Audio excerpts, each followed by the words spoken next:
Yeah, I'm ready here.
Gong Jing Da De Sang Ti Wei Zi Fa Hui Ji Yi Tie Zhong Shan Qing Zhuan Miao Fa Lun Zhao Da Wo Men如何了善托斯离苦得乐，苏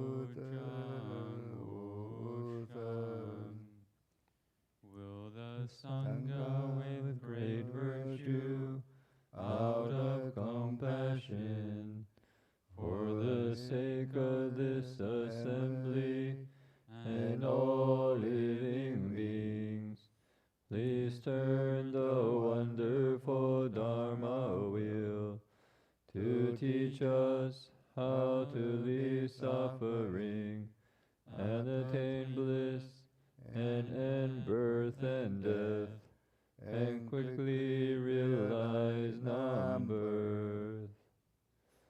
Namo tassa bhagavato arahato samma sambuddhassa. Namo tassa bhagavato arahato samma sambuddhassa. Homage to the blessed, noble, and perfectly enlightened one. Homage to the blessed, noble, and perfectly enlightened one. Namo Saranto Sucedoye Alahadi Samya Sambuddhoye. Namo Saranto Sucedoye Alahadi Samya Sambuddhoye. 无上甚深微妙法，百千万劫难遭遇。我今见闻得受持，愿解如来真实义。Supreme and wondrous Dharma, subtle and profound, rarely is encountered, even in billions of eons. But now we see and hear it and accept it reverently. May we truly understand the Buddha's actual meaning. All Buddhas and Bodhisattvas, Venerable Master, Dharma Master, and all good and wise friends present and online, Amitofo. We're back for another Sutra lecture.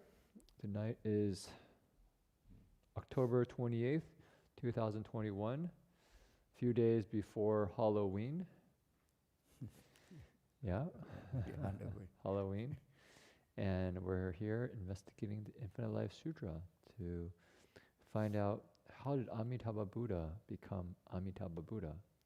How did Amitabha Buddha create the Pure Land that we, you could say, hear so much about? Many Buddhists throughout the world make vows to go to Amitabha Buddha's Pure Land after this life ends. And so what is this all about? So tonight we'll investigate the sutra that actually explains this.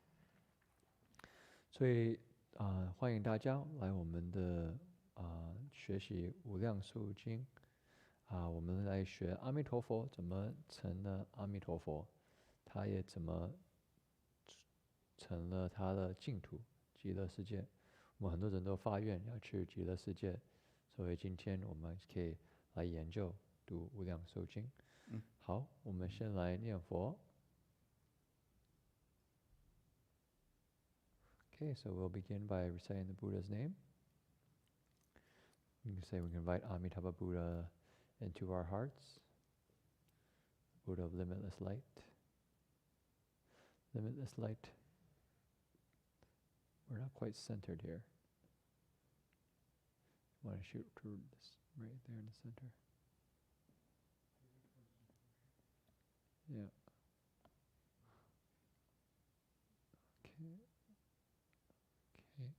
Okay, 我来念佛吧。南无阿弥陀佛，爱南无阿弥陀佛，爱南无阿弥陀佛，爱南无阿弥陀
弥陀佛，阿弥陀佛，阿弥陀佛，阿弥陀佛。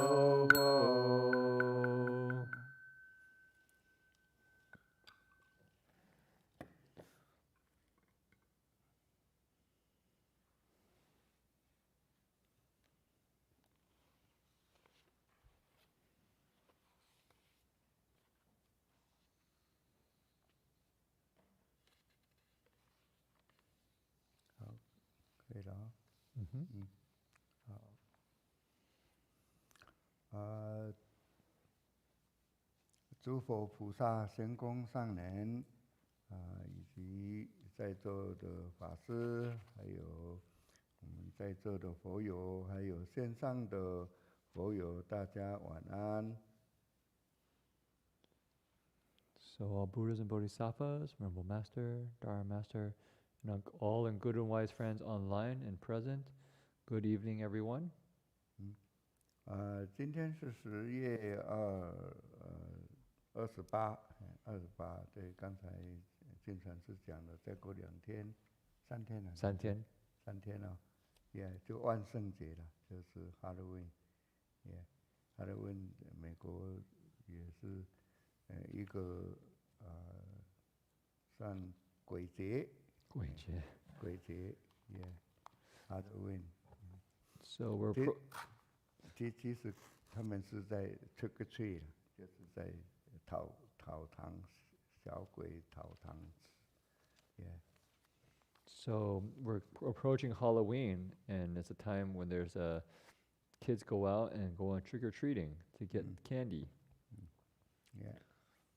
好，我们今天的经文会在64页的中间段。中间段，我们来念中文一遍，英文一遍，然后再开始来讲解。So we're on the middle of page 64 and 65. So read the sutra text once in Chinese, once in English. 好，我们要合掌来念中文64页中文中间阿难白佛。So in the middle, on the bottom says Annan Bai Fo. 阿难，大家一起念。阿难白佛，彼所滴水，比喻大海，多少之量，非巧力算数，言辞比类，所能知也。佛与阿难，如目连等，于百千万亿那由他劫，即彼初会声闻菩萨，所知数者，有如一滴，其所不知入大海水。好，英文65页。Page 65. Ananda replied to the Buddha, "It is not possible to use skillful calculations or metaphorical expressions to compare this drop of water to the great ocean." The Buddha said to Ananda, "Even if all those beings like Mahamagdhyana were to spend trillions of nayutas of kalpas to calculate the number of voice-hearers and bodhisattvas in that Buddha's first assembly, their calculation would be like the drop of water, while those uncounted would be like the rest of the water in the ocean." OK， 好。这个晚上的这个经文大意也是在讲一开始就是阿难来回答这个释迦牟尼佛，他说这个一滴水呢，是要跟大海水的水量多少分量，它是不可以来计算这个数量，还有也不可以用言辞来比喻的，所能够知道的，这个是第一段。So in the very beginning, Ananda's reply to the Buddha was that when you compare a drop of water to the ocean, you can't use any calculations or metaphors to compare this drop of water to the great ocean. 那第二段呢，就是佛来告示，直接来告示阿难讲啊，就好像是像木建年啊，这个上一次他也用木建年来比喻，这一次也用木建年来比喻呢，就是说用木建年的他们这一些的菩萨呢，用百千万亿哪有他劫数来算呢？他们初会。所谓这个初会是主阿弥陀佛，他这个成立的最初的这个声闻菩萨们，他们所知道的这个数目日呢，也就是好像只有海水的一滴而已，但是他们不知道这个大海水里面的海水是多少，他们不知道的。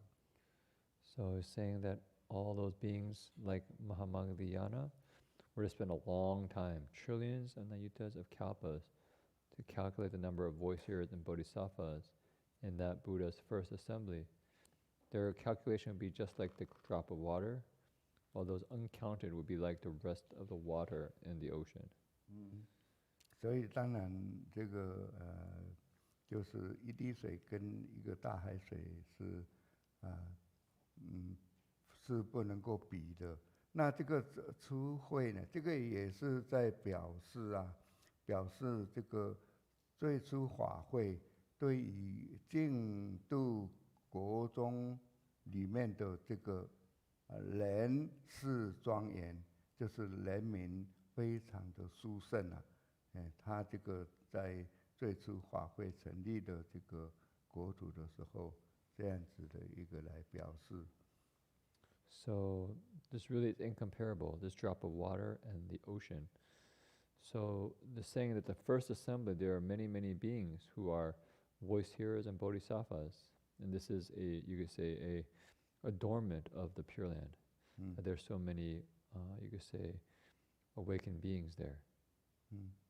所以呢，释迦牟尼佛呢，他是在世的时候呢，他也常常用这个目犍连，因为目犍连有神通，所以他常常用目犍连拿目犍连的这个来比喻，来去做很多的事项。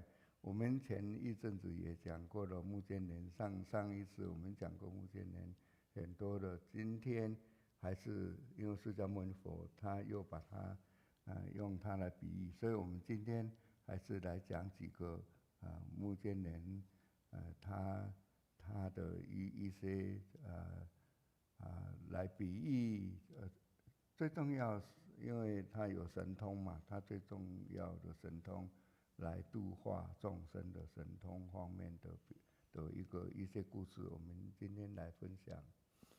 So Shakyamuni Buddha often uses Mahamagdhyana for his analogies when teaching the Dharma, because he is foremost in spiritual powers.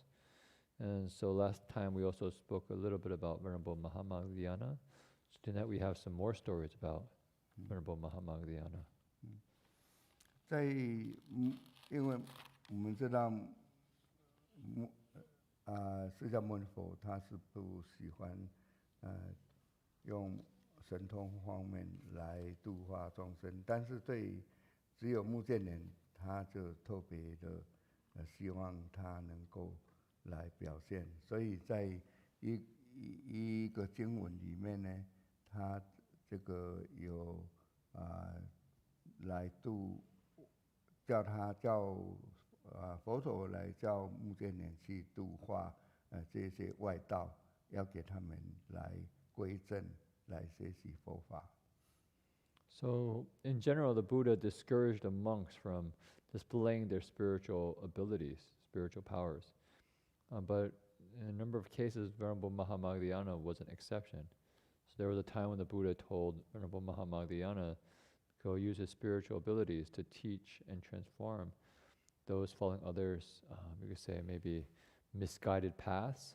Some of these were externalists. They were seeking outside for answer to life's deepest questions.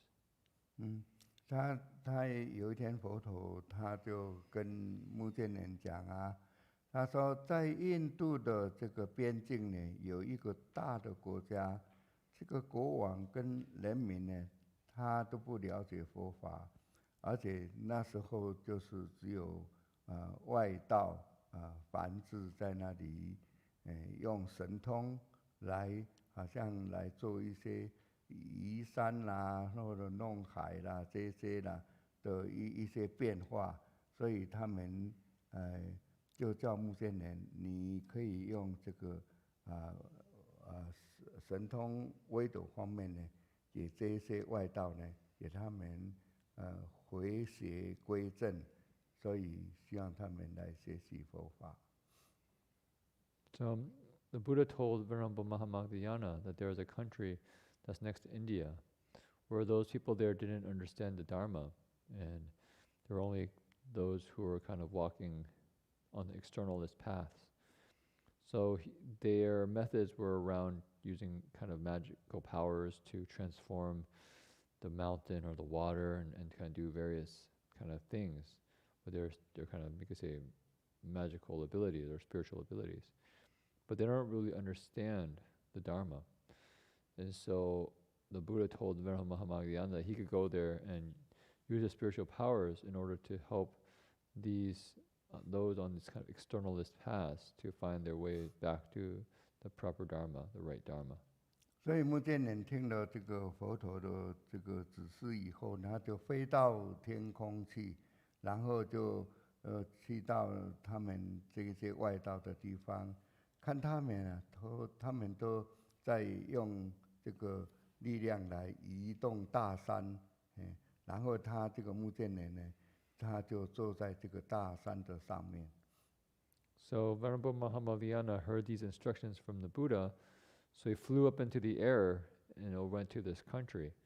And he saw that these externalist, you could say, groups, they were using their spiritual abilities to move the mountains. And so he went and he just sat down on top of the mountain. 然后呢，他在这个山上一坐的时候，这个大山呢，他们就没有办法移动，所以这些外道呢，他们就非常的惊奇，是谁在那里使我们没有办法移动？你是什么人啊？你这样子放肆啊！敢阻扰我们国王的命令呢？这样子，你为什么这样子做？就是来压住这个山呢，不能够移动。So these externalists asked Mahamagdhyana, or they explored what was going on, and they saw that Mahamagdhyana was sitting on the mountain. So they said, "What? How come you're here? What are you doing? Why are you causing this mountain not to be able to move?" 所以这个目犍连他就笑着说：“我是在虚空中啊，但是我没有压你的山呐。”然后这个外道呢，他们又发动这个大家力量呢，来做3次要移动，但是这个山都没有办法移动。So Mahamagdhyana replied back, "Oh no, I'm actually not putting any pressure onto the mountain. I'm actually levitating above it." So these externalists still try to move the mountain, but they were unable to do so. 然后呢，这些外道呢，他就是说，你们目犍连跟他们讲，你们去留意一下，你看看你们这个大山，因为你们在移山，他目犍连这时候就叫他们看，他们看到这些没有什么大山，都变成平地了，这样子。So then Venerable Mahamagdhyana told these externalists, "Oh, take a look at your mountain. Take a look at it very carefully." And when they took a look, the mountain actually disappeared and all became flat land. 所以这些外道呢，他们看了以后就非常的来跟趴下去，来跟这个目犍连尊者跟他说：“哦，大德，你是从哪里来？你道德一定非常深厚，也请你收我们做你的座下弟子这样子。 So these externalists saw Venerable Mahamagdhyana's spiritual abilities, and they immediately bowed down and said, "Oh, greatly virtuous one, where are you from? We would like to become your disciples." 所以这时候目犍连呢，他就从空中下来，跟他们讲，你们要能够虔诚的来悔过的心，不要欺骗别人。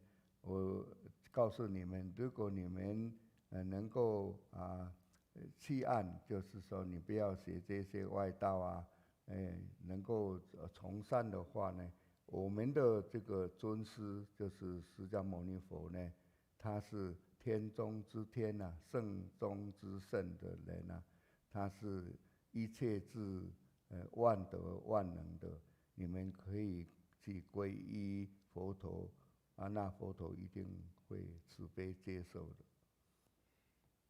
在那边，这个，叫他要回去。So Venerable Mahavajrayana told these other kind of religions. He said, what you need to do is to be extremely sincere in changing your behaviors, to really repent and reform, to have a heart of shame and remorse, and then really change and go towards the good. Don't go and cheat other people. Don't kind of 就是他告诉他们啊，要能够改邪归正啊。Yeah, you need to go back to the proper, to do the good wholesome deeds. My teacher, my respected venerable teacher, the Buddha, his name means the unsurpassed and awakened one, the Buddha. And he's, you say among the heavens, he's the highest. He is the highest in the heavens. You can say he's also a true sage among all sages. The highest sage, you could say. He has all wisdom. He has complete in the 10,000 virtues. You should all go to him to take refuge. Yeah, the Buddha will for sure be compassionate and receive you. Yeah. 所以这个他们这些凡是听了非常欢喜，然后就他还问说：佛陀的教化还要超过你吗？目犍连回答说佛陀好像须弥山一样，我好像是一个芥子那么小一样芥子不能够跟须弥山比的。So they were all very happy and said, what does he teach? Is he as accomplished as you are? And Venerable Mahamagdhyana said, well, the Buddha is like Mount Sumeru. Well, I'm like a sesame seed or a mustard seed. They're incomparable. The Buddha is just so much more loftier than I am. 然后呢，他也在讲佛陀好像是一个大海水，那我好像一个小河流，那这个小河流不能够大海跟这个大海比的，所以你们能够皈依佛陀呢，你们就可以得度的。So he said, another analogy is like the Buddha is like the great ocean, and I'm like a small creek.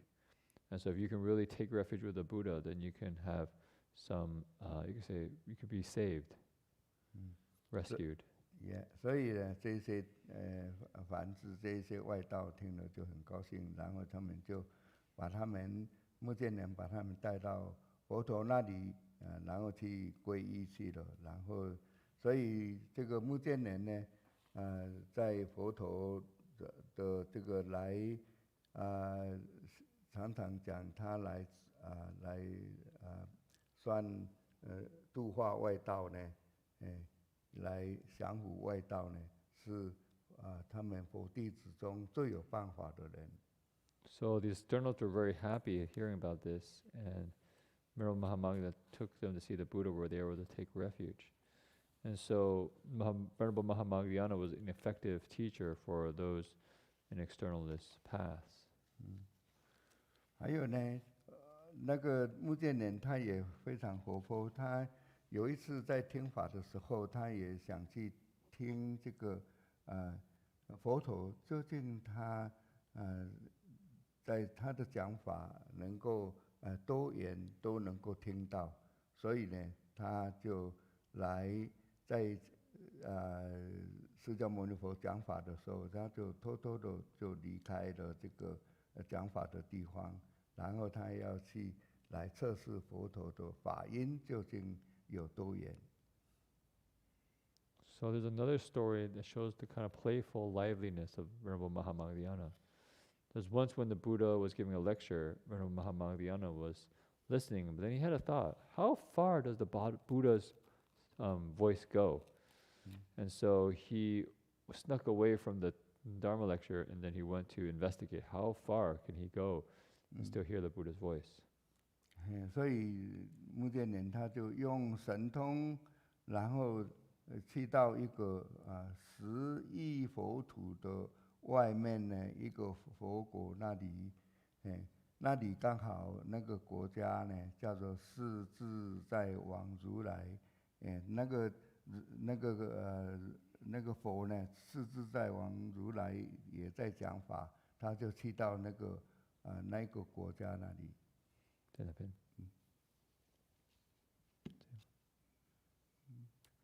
神通到10多亿。So he used his spiritual abilities to then travel, and he went to 10 kotis of Buddha lands. In terms of travel, he went all the way to a Buddha land there. In this Buddha land, was a Buddha named World Self-Mastery King Tathagata. And that Buddha there was actually speaking the Dharma at that time. 所以呢，他去到那里呢，然后就看到他在说法，然后他就偷偷的找一个地方坐下来听这个世自在王讲法。So Venerable Mahamagdhyana got there and he kind of quietly found a corner to listen to the Dharma teachings of the other Buddha. 然后呢，他那时候他也在要听释迦牟尼佛，他还觉得说，娑婆世界释迦牟尼佛的法音呢，也是一样在耳朵里面，这样子可以听得非常清楚。So he went and listened to this other Buddha speak Dharma, but he also investigated to see if he could still hear Shakyamuni Muni Buddha's teachings. And as he listened, he could also hear it very, very clearly. 所以这个时候就发生说，这个世自在王如来呢，他讲法他也停下来，然后这个他们这个世自在王如来的有一位菩萨呢，来顶礼世自在王如来，然后就指着目犍连说，这个如来就是如来佛啊，就世自在王如来。你说法的时候呢，不知道什么时候爬来一只大虫，看它很可怜的，然后我们是不是把它赶走？ So that time the Buddha, the Buddha of Lokeshvara Raja, basically the world is completely at ease king Buddha. So he was speaking the Dharma, then he stopped speaking. And at that time, there was a bodhisattva who saw the Buddha stop speaking and said, oh, look, on the Buddha, there's a big bug. Maybe we should get rid of this bug. Is that why it's causing the Buddha to stop speaking Dharma? 所以呢，那世自在如来就赶快说，不行哦，他这一位啊，他是娑婆世界释迦牟尼佛神通第一的弟子目犍连啊，你不可以这样子，叫他把他赶走啊。Just as a note, so Venerable Mahamagdhyana went to this country. In this country, he was the size of a little bug, while all these beings were huge. So they perceived him as a little bug. And so the Buddha in that world said to this bodhisattva, no, don't do that. Because this is actually the foremost disciple of spiritual abilities in another Buddha's land, with Shakyamuni Buddha. Yeah, 所以呢，因为啊，他那个菩萨就问，哎，他怎么长得那么矮小啊？然后这样子来问这个世自在王如来。So the bodhisattva then asked the Buddha in his world, he said, but how come is this Mahamagdhyana is so tiny? This disciple of the Buddha is so tiny. What's going on? 然后因为他们世自在王如来这个国度的菩萨跟众生呢，都是非常高大，低于100倍的，所以难怪他们看到目犍连好像是一只小虫一样。So this is because in this Buddha's land, the bodhisattvas and beings were all hundreds of times bigger than Rambo Mahamagdhyana. So that's why they saw him as a little bug. 他是在往如来跟他们解释啊，就是说你们不可以轻视这一位尊者，他有大神通、大威德，他能够来自行自由国土，然后来到这里，因为每个国度的这个众生呢，有不同的业力所感产生的这个大小。So the Buddha then told the bodhisattvas and said, don't look down on this venerable. He is the foremost in spiritual powers and has a great deal of virtue. He traveled all the way here from his Buddha land in order to 也像说因为每一个国度不同的业力。Yeah, because every Buddha land has different karmic conditions, and so he came because his karmic conditions were much smaller than the beings in this land. Yeah, 所以这个世自在王呢，他就叫目犍连呢来显神通给他们看，然后这些菩萨给他们来起恭敬心，所以目犍连呢，他就成了趁佛的神力呢，来做各种神通变化给这个菩萨们，他们都起了恭敬心。So this Buddha then talked to Venerable Mahamagdhyana and told him, you should use your spiritual abilities to show these bodhisattvas so they don't look down on you. They see you for your abilities. And so then he manifested his spiritual abilities to teach these bodhisattvas. 所以呢，这样子，目犍连显神通之后，他就恢复本位，然后来跟这时候世自在王如来就问目犍连：你来到我们的这个国度啊，你是不是要听释迦牟尼佛说法的声音？有眼多近这样子是吗？然后这个目犍连答：是的，我弟子确实有这样子的用心，有这样子的心想，这样子知道的。So all the bodhisattvas, after seeing Venerable Mahamagdhyana display his spiritual abilities, had a deep respect for him, for his spiritual practice.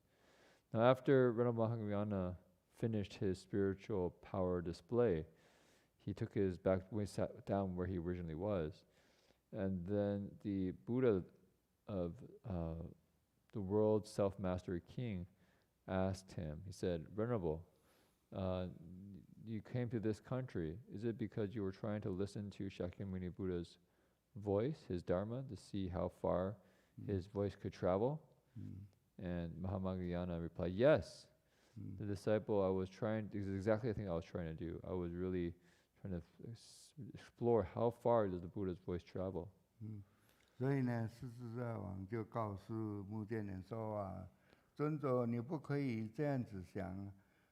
诸方佛陀的威力呢，不是凡夫二乘所能够了解知道的。诸方的佛陀说法的声音呢，它是遍一切虚空之中，众生的这个所有的的眼睛呢，他们都可以听得到，不可以用分别心来听这个佛陀的声音的，叫他不要这样子做。So you said, Venerable, this is the Buddha addressing Mahamagdhyana. You do not want to think in this way, trying to basically see how far the Buddha's voice traveled. All the Buddha's spiritual abilities, all the various Buddhas from all directions, in terms of their awesome strength, there is not something that ordinary living beings or those of the two vehicles can understand completely. So all the Buddhas speak the Dharma sound. It actually travels throughout empty space, everywhere. And living beings often use their conditioned mind. The mind's always climbing on conditions, and which has the sense of far and close. And then they use their conditioned mind to make distinctions. But you cannot use this method if you really want to listen to the Buddha's sound. 就是不能用这个方式啊。不用分别心啊。Don't use a mind of discrimination Yeah. when you listen to the Buddha's sound. Think, oh, maybe how far will the Buddha's voice travel? 所以这个他听了这样子，目犍连觉得很惭愧，当然他也是想要回去。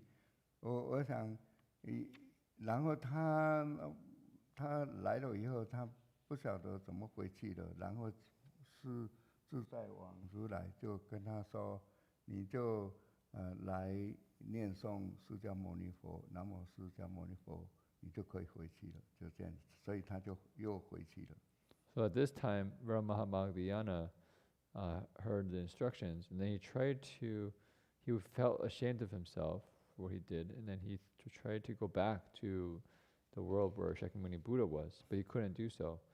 So the Buddha there instructed him to recite Shakyamuni Buddha's name so that he could go back to his world, which is what he did, and he manifested back in Shakyamuni Buddha's world.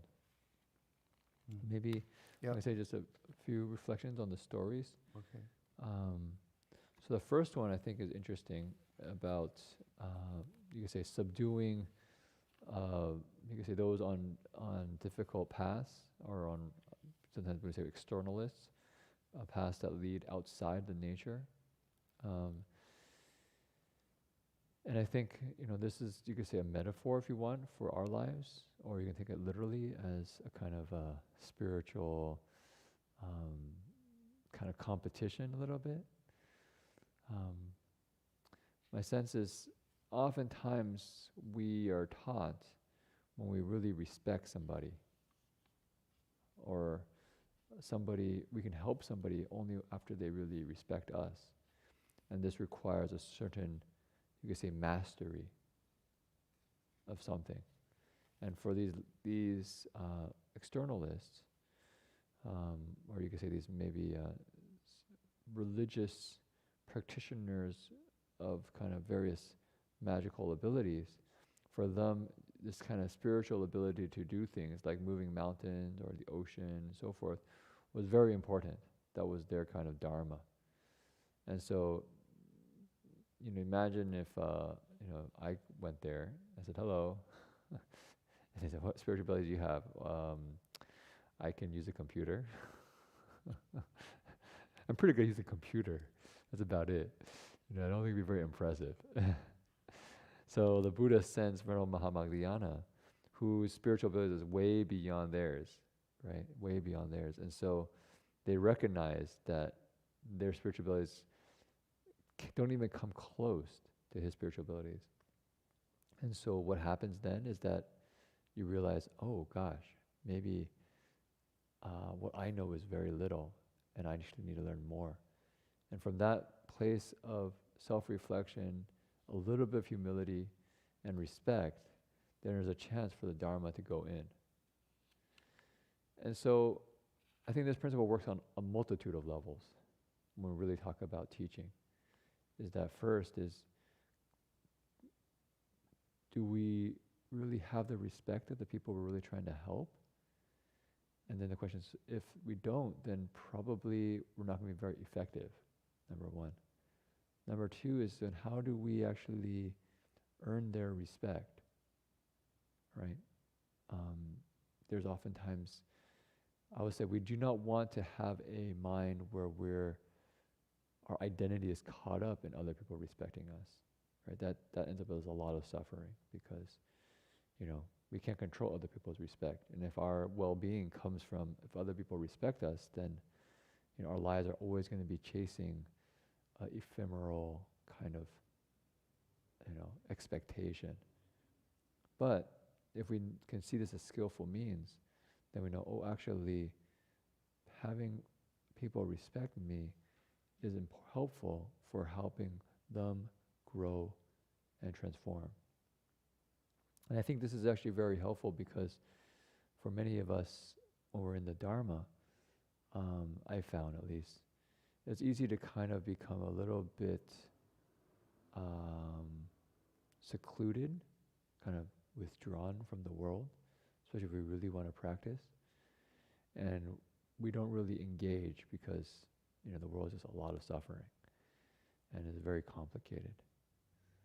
But what I found in being at the monastery is, especially if we have a heart to wish to serve and help, that if we really have an attitude of learning everything we can all the time, that's actually very helpful because when we little bit by little bit have that mentality, we begin to pick up new skills and new abilities. And who knows, there might be a time when, we might need to teach somebody through photography. Know a little bit of photography skill, and I don't have any photography skills really, but I've seen Reverend Shi, and because he can use a camera and he's out with other people who are into photography, he looks at their camera, he asks them a couple questions, and you immediately know he knows what he's talking about, and the person's kind of gathered in, right? I remember him doing that with my father once. I think my father came to some gathering. And, my dad's a little bit tentative when it comes to the Dharma, and at least kind of where I'm at. And because for various conditions, I won't go into all the causes and conditions. But I could remember he had a camera and he was using it, and Reverend Shi started asking him questions about it. And I could see that Reverend Shi knew a lot more than my dad, and my dad, who's very usually, has a lot of, you could say, experience in the world. He's somebody who really values knowledge. I guess he was a little bit subdued because Reverend Shi actually knew so much more about how the camera works and what's going on. But I was really curious what my dad was using, want to learn about it. And so it was interesting just to see that kind of ability of when we really know something well, how we can actually help living beings who also might really respect those who have that skill. 所以我刚刚就是讲这个故事呢，感觉简简单单的是目犍连去教化一些外道，用神通来教化。但是我想我们在我们生命当中是可以有用的哪方面呢？我想一个是目犍连去教化这些外道呢，要先让他们尊重那个目犍连，就是说，如果我们想帮助别人呢，想可以说，不知道说教化，至少要帮助他们。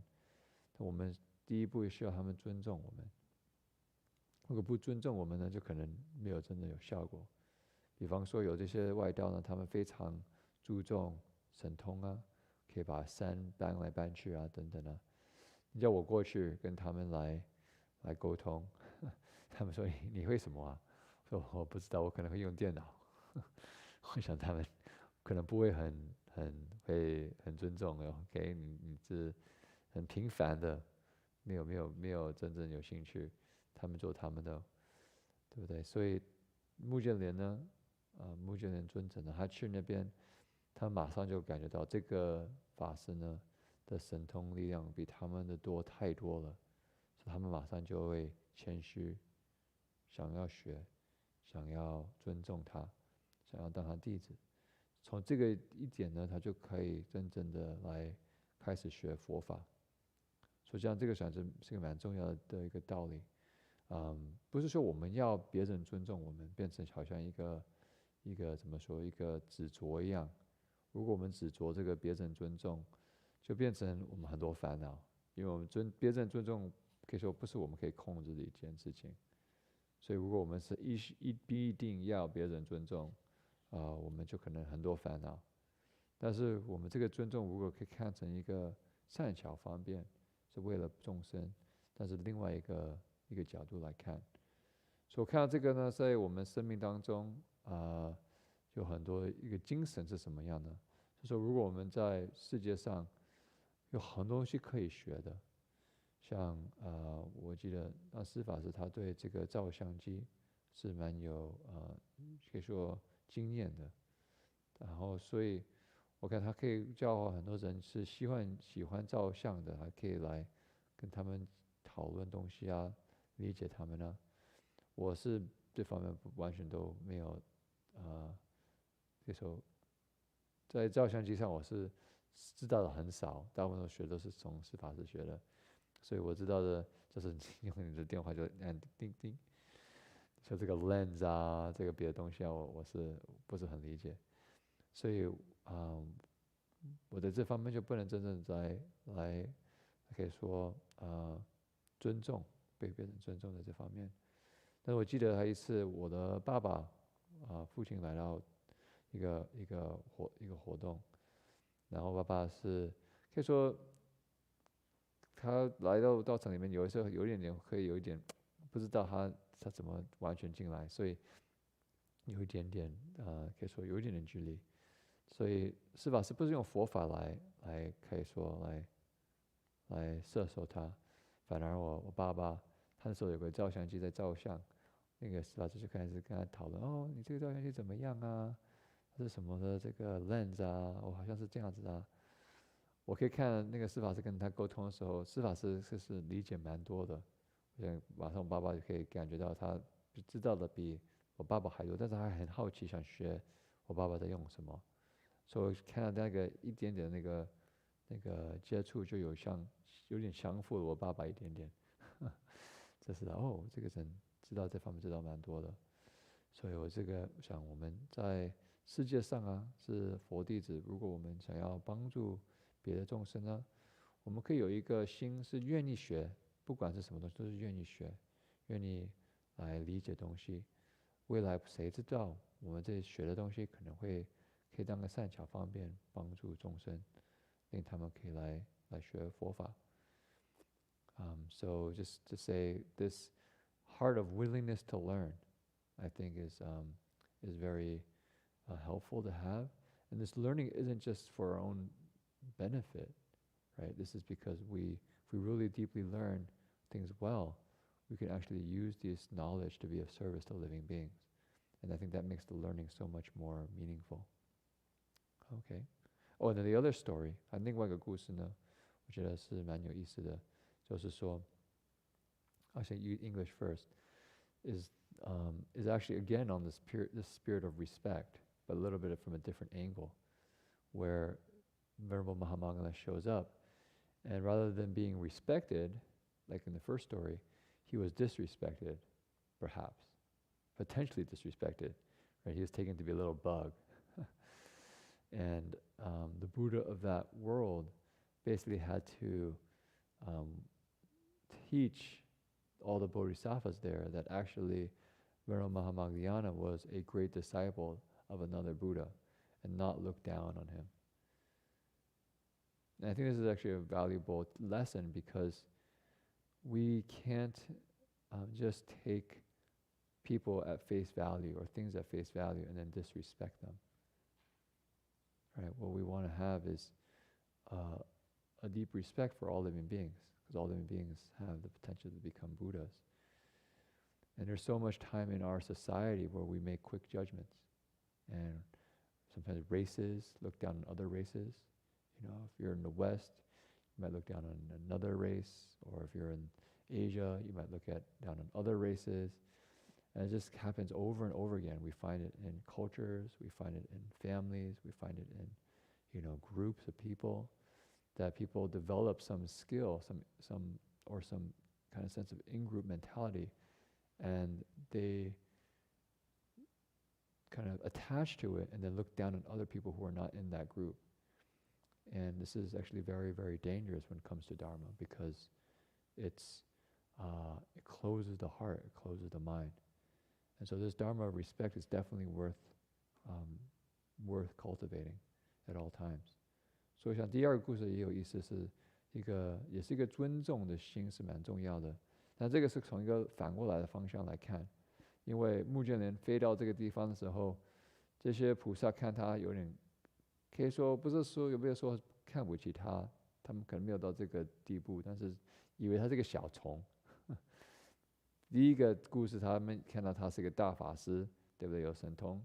第二个他们看到他是个小虫，哦，这个小虫来了，怎么样？我给他甩走。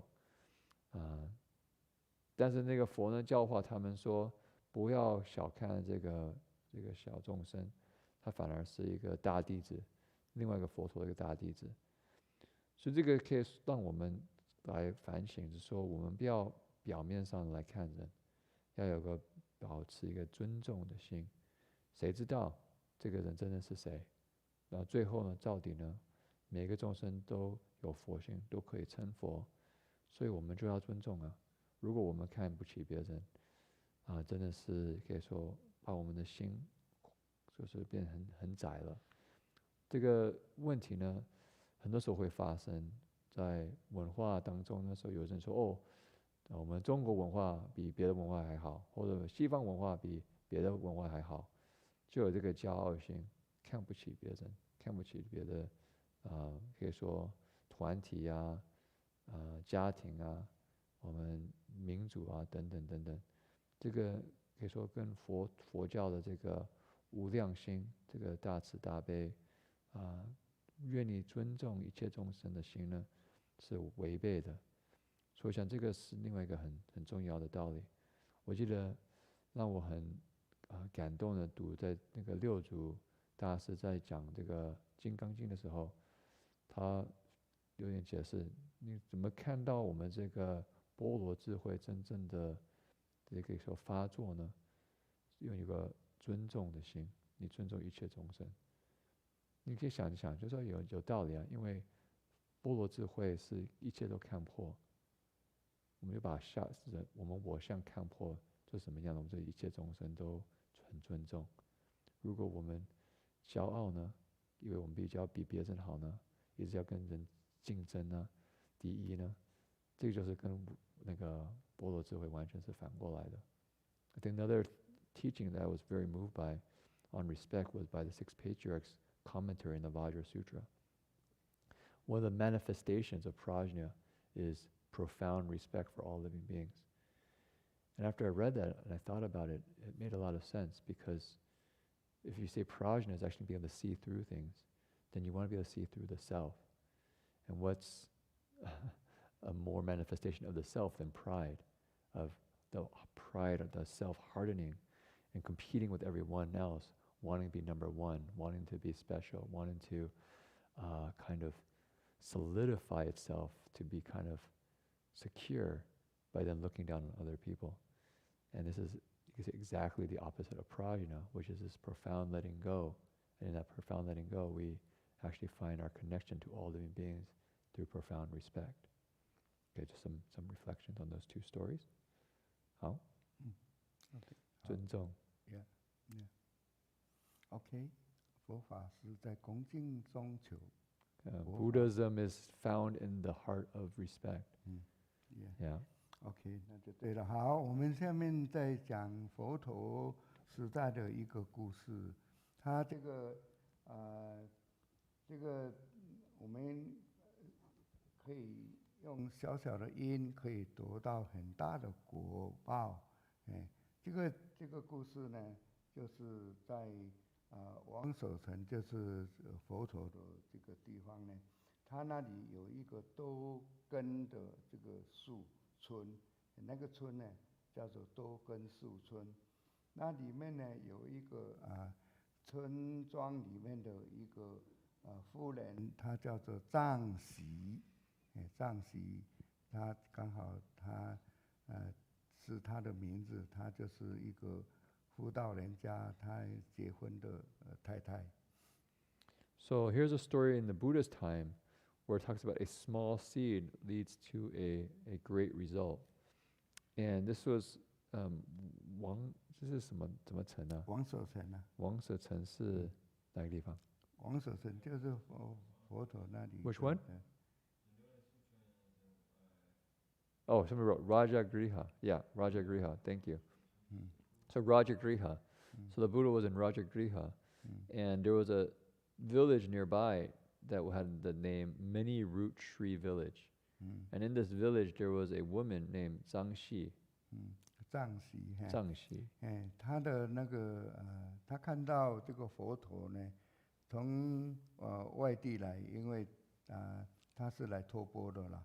然后他看到佛陀，好像太阳一样的这个光芒，然后相貌那么庄严，那么美妙，所以这个藏喜呢，这个太太呢，她心想说，世尊呢，他以前是尊贵的王子，后来他舍弃了这个富贵荣华富贵呢，出家学道，然后他今天他是来祈求、来乞食的，来乞食生活的，所以他来这边乞食呢，那我就用这个我的这个做的这个面茶来供养他。他就很喜欢用面，然后放跟着茶，然后做出面茶来供养佛陀。So this woman saw the Buddha coming to an alms round, Zhangxi. She said, "Oh, wow, the Buddha is so bright, so brilliant, so virtuous. He has this kind of radiance about him." And she said, "Wow, he used to be a prince who had everything, but he left the kingdom. He left behind his wealth, his status, in order to cultivate the way, to go forth as a monk and cultivate. And now he's here on alms round for his daily sustenance." He says, I would like to make an offering. I'll make an offering of tea noodle. I guess she cooked noodles in tea, and she wanted to offer that to the Buddha.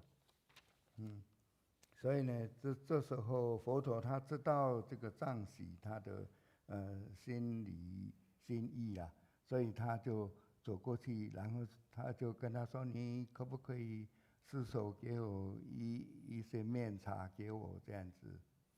So the Buddha knew what was in her heart, in her mind. So he walked over and said, "Oh, I'm happy to receive any offering. If you would like to offer some," I'm guessing she probably didn't. Oh, somebody help me. It's not. It's flower tea, flower like flour, I guess, for 面 flour flour for flour tea. for cooking flour tea. The Jingfosher story said he asked for it. My guess is probably the story doesn't quite know the Buddha's teachings fully, so I think he just walked over and was going to receive offerings, because when the monks monastic code, you're not really allowed to ask. Say, "Can you please give me this?" That's actually not allowed. It's more here to happy to receive any offerings you wish to offer, freely given without any pressure. 然后他这时候这个藏喜就非常高兴，因为佛陀知道他的心念呐，他心里非常高兴，然后就恭恭敬敬的来布施这个满钵的这个给佛陀满钵的这个面茶给他这样子。So she was very happy because the Buddha knew what was in her heart, and so she very, very respectfully offered a whole bowl of this flower tea. 然后这个佛陀他接受了这个藏喜的这个面茶呢，就微笑起来，然后在这个佛陀的这个眉间呐，就是这个两个眉毛中间呢，就发出一道的光芒，然后光芒出来阿难这时候看到了。So the Buddha accepted the offering and smiled, and this woman was extremely delighted that she could make this offering. And at that point, the Buddha, at the kind of maybe the third eye point, sometimes they say, this is between the eyebrows, right in the center of the forehead, lit out a radiance. And Venerable Ananda saw this on the Buddha.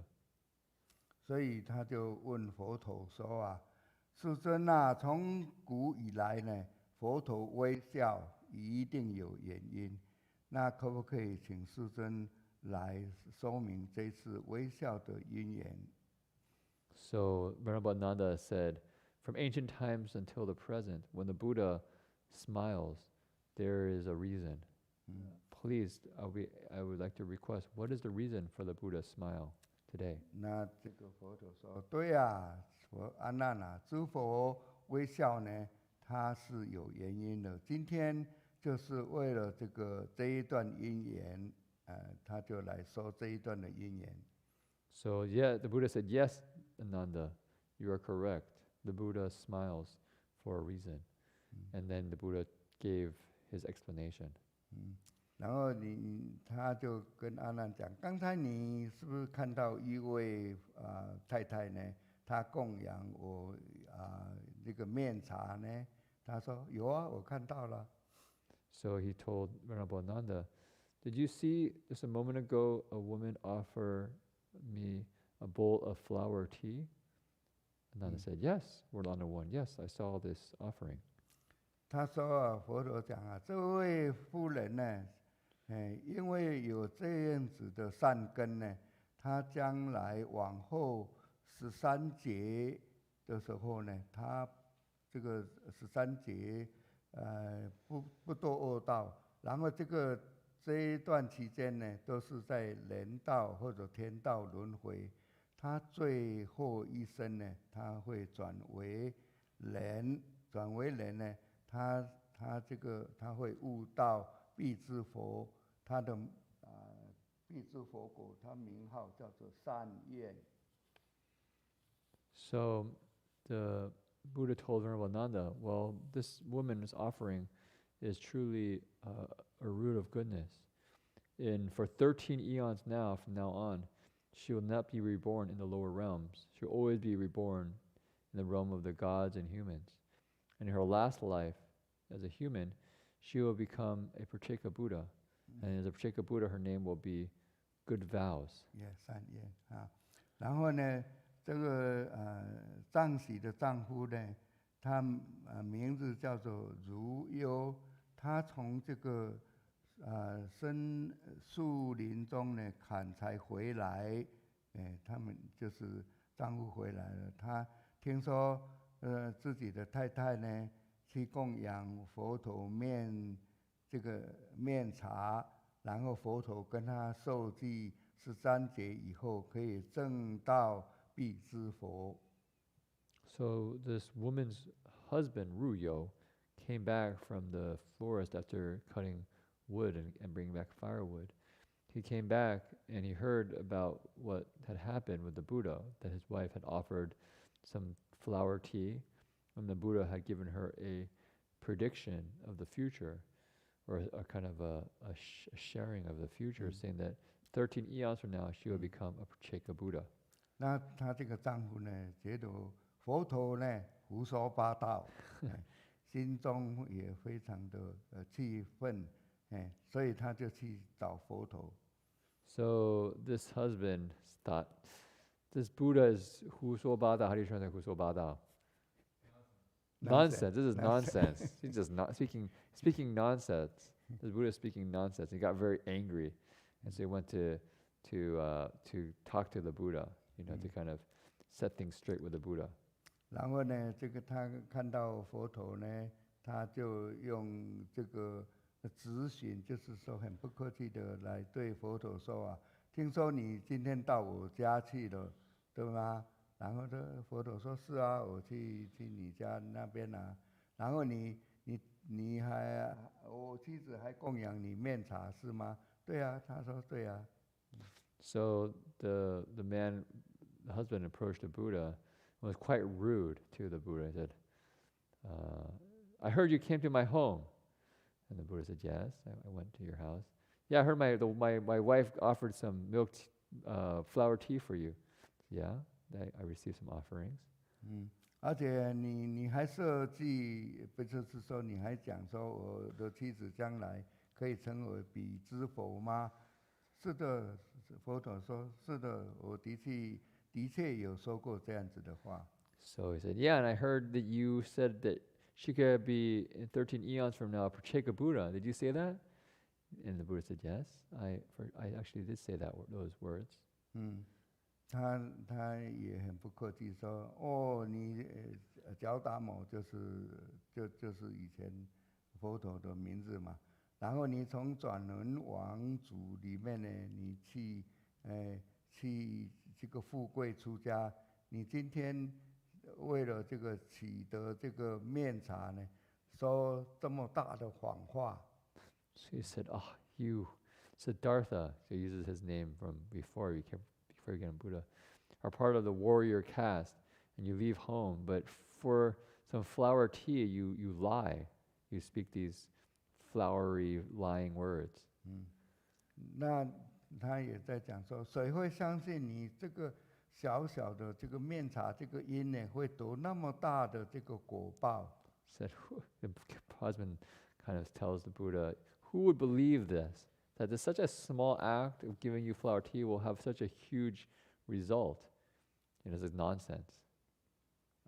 他佛陀跟他解释啊，就是说如忧啊，就是她丈夫的名字啊。今天由于这个因缘呢，所以我来跟你谈一谈好了。我问你一些问题，你要回答。So the Buddha told the husband, okay, Ruyo, that's his name, Ruyo, let's investigate this matter. Let me ask you a few questions. 他说啊，你是不是看到我们村子里面的这个都根啊？这个村民的由来是特别，就是都根树村嘛。Yeah. So the Buddha said, like this village, what's the name of the village? What I understand is it's the name of the village is many tree of many roots. Did we say tree of many roots village? Tree of many roots village. 就是这个名词呢，就是因为我们村里面的东边呢，有一棵很大的这个就这个树啦。然后这一棵树长得非常的茂盛，所以每天呢都有500辆牛车呢停在那边树下，然后就是在那里休息。So this tree of many roots, where did this village get this name? Because next to the village there is a huge tree, and there it is so big that every day 500 chariots or so ox carts able to rest underneath it in its shade. 所以呢，这个村里面有那么大的一棵大树呢，所以我们这个村庄叫做多根树村。So he says, because there's a huge tree in this village, this village's name became Tree of Many Roots. 然后他跟他说啊，你看到这样子大棵的树啊，你知道当初用多大的这个种子来种它的？ So he said, you saw such a huge tree. I ask you, how big is the seed that allowed such a huge tree to grow? Yeah, 他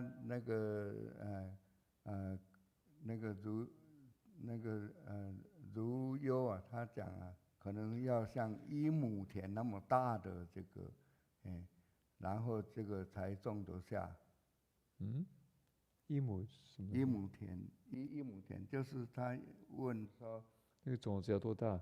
种子要多大？ So I think maybe 一亩田 is maybe like an acre. Well, 1 acre. Yeah. Okay, so he says this seed has to be an acre in size. That's how big it has to be. No? How many seeds is required? He needs an acre of seeds in order to. 一亩田啊。 Yeah.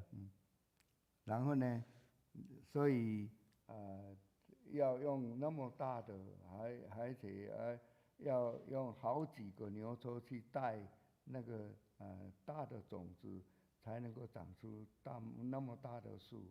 So we need to get a huge number of carts, ox carts, to be able to bring the seed over in order to grow such a huge tree.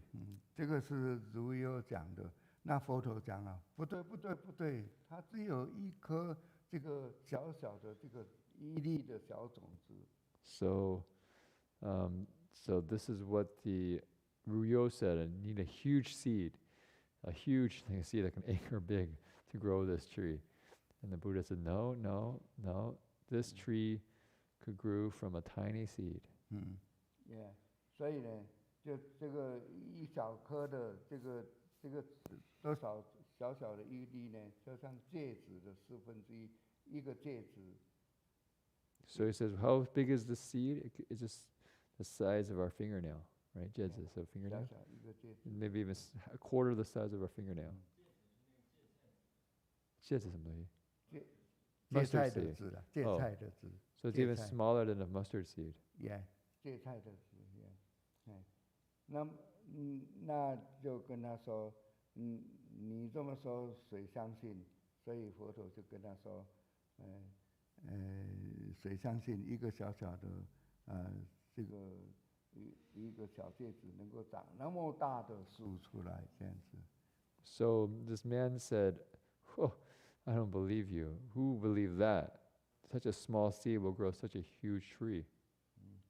他丈夫讲啊，不管佛陀讲啊，不管你信不信呢，这是我们所看到的事实，就是看到你跟他看到我们现在村里面的多根树在那里这个事实，所以那片土地呢被种下的这个树的种子呢，到现在都没有什么损伤，种子虽小呢。只要土地肥沃呢，它长出来这个然后有充分的水分呢，种子发芽，它就可以长大的。就是在说明这一棵树，它从那么小的种子，一直到能够长到现在那么大的这个树。So the Buddha told him, well, it doesn't matter if you believe it or not, but this is actually, if you observe, what's actually the case. Take a look around the tree. How big are the seeds? And when those seeds fall on fertile land, fertile ground, and receive the appropriate sustenance with water and sunlight, then it will grow and can become a big tree. 所以呢，他这个他在佛陀还继续在讲啊，像你今天的这个你的妻子来供养我。也就是种下的这个小的善因缘呢，就是小善的因缘，将来是可以得到必知佛的圣果的。So he said, the Buddha told this man, your wife planted a good seed today, and out of her sincerity, this, you could say, the result will be that in how many 13 eons she'll become a Pratyeka Buddha. 所以就是佛陀跟他说，这个是看到这两个事情，这个树还有跟他妻子的这个事情，所以你还怎么样不相信我呢？然后佛陀这时候就跟他做出广长舌相出来，给他看了一下子，真的吓一跳哦，知道说哦，佛陀没有说过谎过的。So the Buddha gave this analogy about the tree having just a small seed that can grow into a big tree. He says, your wife is just like this, plants a small good seed, and in future will have a great result. At that point, the Buddha displayed his honestly, a broad and large tongue, hallmark. And people know one of the hallmarks that the Buddha has is a very big tongue, and the tongue actually represents honesty in a kind of iconography. So when he showed his tongue like that, I think he says shocked the man, right? His tongue might cover his face, and so and also probably he realized, oh, the Buddha does not speak in lies, does only speaks truthfully.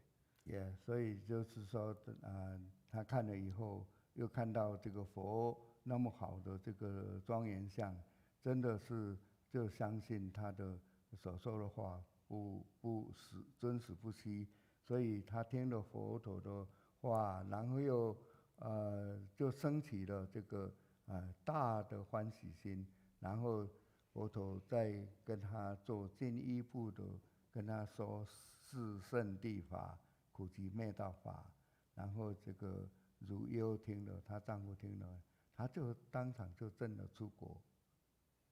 So, so this man, after seeing the Buddha's hallmark, the kind of adornment with the hallmark of the tongue, was really struck by it, and so he was actually then believed what the Buddha had said and was very happy, with what the Buddha had taught him about the seed, about great results, about his wife planting a good seed and in the future will become a Pratyeka Buddha. And so he was very happy, and at that point the Buddha taught him the Four Noble Truths. And after he heard the Four Noble Truths of suffering, accumulation, cessation, and the Eightfold Path, he actually realized the first stage of arhatship, became a stream enterer. 所以呢，这个如优他就非常欢喜，然后呢，他就然后跪下来，然后请求皈依三宝，然后呀，他还佛陀跟他讲五戒，所以他就成为佛陀的这个弟子，然后跟佛陀顶礼以后，非常欢喜的回家。So Ruyo then was extremely delighted. He kneeled in front of the Buddha and asked to take refuge, and also the 5 precepts. So there he became a disciple of the Buddha, and he went home very happy and joyful. Okay. Yeah. 其实像这个故事来讲，也是我们一定在世人要种善根，这个是非常重要的。我们不要说我们现在种善根看不到，将来你种善，将来得到善果，这个是一定的道理。So right now we want to do good deeds, do wholesome things, and we're planting those seeds. And don't have doubt that these wholesome seeds will have a wholesome result. This is for sure. Okay, 有其他要吗？ Okay, maybe I can share a little bit and just reflect on this story that Jing Fosher's told it, which is that a small seed. 还有一个故事，但是可能讲不完。讲不完，好啊。我们不要。We can save the story for next time. But our small acts can lead to really great results. My sense with this one is that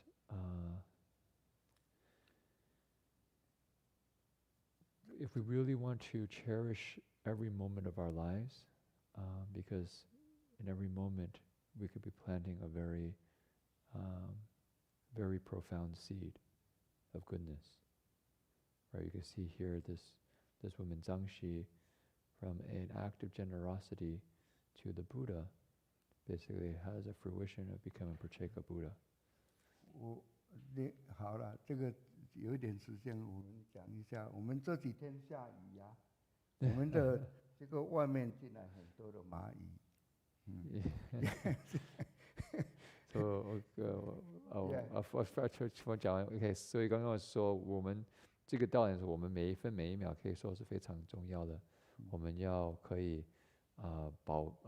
这个说什么 cherish 什么动物要珍惜每一分每一秒，因为我们可以种一个很深的善种子。那净佛师开始讲so 净佛师 said, over this last couple of days we had a big storm, and so a lot of ants came into the monastery. True. 也，然后我们有很多的我们的目前的这些都特别把它围起来，我们不要去伤害这个蚂蚁，然后跟它围起来，给它路给它走，甚至有看还放那个阿弥陀佛圣号给它听，希望它能够听到阿弥陀佛，将来也是可以去阿弥陀佛那里。So we, you can see everyone was very care about these ants. Give a little path for them, and give them something to eat, and even give the Buddha's name for them. 我们念观音菩萨的圣号，一个念观音菩萨，都一样的。And so they can be reborn in the Pure Land. I said, actually, what we did was not the Amitabha Buddha machine. We used the Guanyin Bodhisattva recitation machine. People said, it's the same. They're the same. 其实啊，那个以前不是有一个小沙弥，那个他师父看他说，在7天他就要往生，然后他回家路上看到那个蚂蚁啊，蚂蚁放在水里面，然后他去用那个把它拿起来，然后后来他。这个有啊，这个故事。对，我记得你讲这个故事，对。所以这个就是说，7天以后啊，他回去他师父一看，你怎么没有往生？然后一问说他在路上呢救了这个蚂蚁，因为蚂蚁掉到水里嘛，救出来，就这样子救。所以这个一个善心非常重要。我们学习佛法就是在学习这个善的。So there's a story about a little Shami who his teacher, who has spiritual abilities, could see that he has only 7 days left to live. So the teacher sent him back home to go back to his family. And on the way back home, he actually saw a lot of ants, in the puddle who were all going to drown. And so he saved all the ants. And then when he, after 7 days, he still came back to the monastery, and his master said, that's unexpected, because he thought that the young novice would actually pass away. So he asked the young Shami, what happened? And the Shami explained what he had done when he was going home about saving the ants. So the teacher, I know. So because of his act of goodness, his life was extended. So that's what's really important for us here in the Dharma, is that we want to cultivate by doing acts of goodness, acts of kindness. Yeah, not a small matter. So we can take every moment, don't overlook this one small deed, because it could be the deed that will let you become a Vrchega Buddha, or actually will become a Buddha. It's just deed after deed after deed after deed without any attachment that you can see are actually the Buddha seeds. The Lotus Sutra is very clear. Simple act of paying respect to the Buddha will allow one to become a Buddha in the future. 所以这个做善事是不是小事，不要小看。看那个《华严经》不是那个《妙法莲华经》里面就是说，你甚至一个人善心的来尊重佛，举个手，他们未来就会成佛的。这个种子，一个善种子，未来就是成佛的这个因。好。举一个手，像这样子，一个手举起来，都是恭敬的，这个都是。对。Yeah. 所以你就这样子， just put your palms together in respect to the Buddha. That plants that seed. Yeah. So yeah. Okay. Okay. So I think that's kind of for tonight. We do have quite a few announcements. So these announcements are like backwards, not say backwards, but announcements of what we're not doing. Because we've been doing a lot during the last, since COVID started, for the last year and a half. But the monastery a number of us will be going on a trip, so we won't be around the monastery to do the daily ceremonies. So the morning and evening ceremony will be halted for about a week, a little bit more than a week. We'll begin again on November 8th. But the afternoon 12 to 12:30 Amitabha recitation will continue with our Master Jingfo, and except on Fridays when Reverend Shi gives a sutra lecture. So 礼拜六法会也 Yeah, and we also have our Saturday Dharma assembly on 2 to 3:30, reciting the Buddha's name. So for those interested, please tune in. Otherwise, our morning, evening ceremony, you can still practice. And you just go to the berkeleymonastery.org website, and you'll find 4 links there for the English, Chinese, morning and evening ceremony. So please go to our website to find recordings that you can use when we're away. Otherwise, our meditation, 3 steps, 1 bow, and Dharma reflections are also on break until November 8th. But I'm sure once we come back, we'll have many, many stories to tell from the trip. Also, the Great Compassion Mantra Dedication of Merit, which is usually scheduled for the last Sunday of the month, has also been canceled because of this trip. So our next time to recite the Great Compassion Mantra together will be on November, I think 28th. Yeah.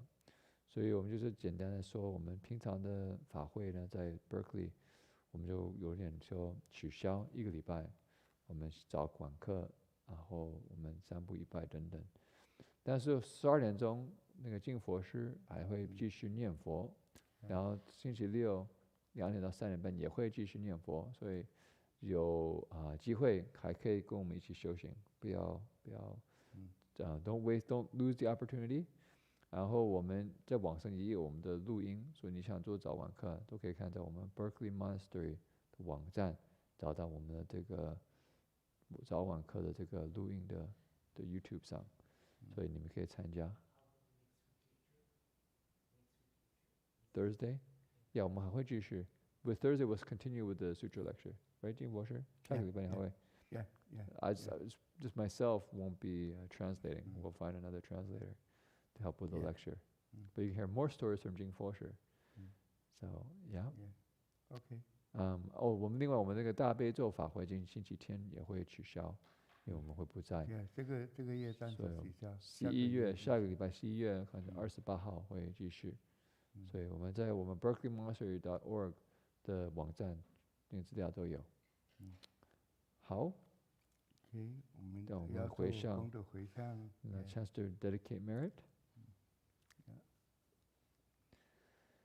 May every living being, our minds as one and radiant with light, share the fruits of peace with hearts of goodness, luminous and bright. If people hear and see how hands and hearts can find in giving unity, may our minds awake to great compassion, wisdom, and to joy. May kindness find reward. May all who sorrow leave their grief and pain. May this boundless light dispel the darkness of our endless night. Because our hearts are one, this world of pain turns into paradise. May all become compassionate and wise. May all become compassionate and wise.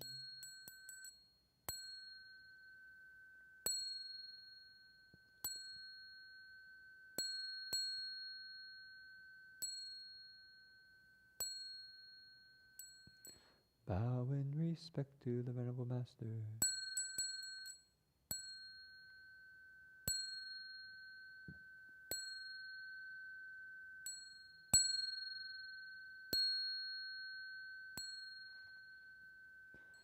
Okay, wish everyone a good rest of the evening. 阿弥陀佛。阿弥陀佛。